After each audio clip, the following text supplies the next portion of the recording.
If you're seeing the Slack error rate limited, don't worry. This usually means your app or script is sending too many requests too quickly. In this video, I'll show you exactly how to fix the Slack rate limited error step by step so you can slow things down the right way, respect Slack's limits, and get your requests working again. If this video helps, make sure to hit like and subscribe for more quick software fixes and tutorials. Let's jump in. First, the main thing to understand is that rate limited means Slack is protecting its API from too many rapid requests. So the first fix is simple. Stop sending multiple requests quickly. If you're running a script, automation, webhook process, or integration, pause it for a moment and make sure it is not looping too fast or retrying immediately. Next, add a delay between requests. A good starting point is at least 1 second between calls, but depending on what you're doing, you may need even more time. The goal is to space out your requests so Slack does not treat them like spam. If you have a script, this is usually done by adding a sleep or wait function between API calls.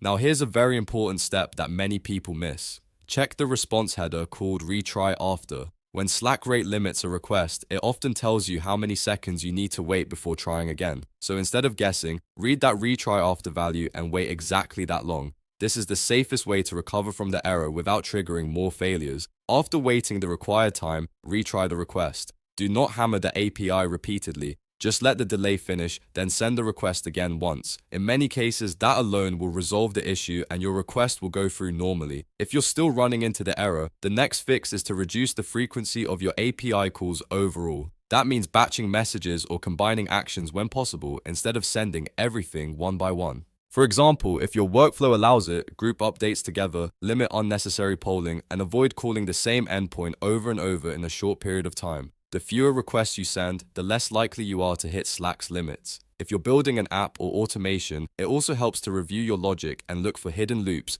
duplicate retries, or background jobs that are firing too often.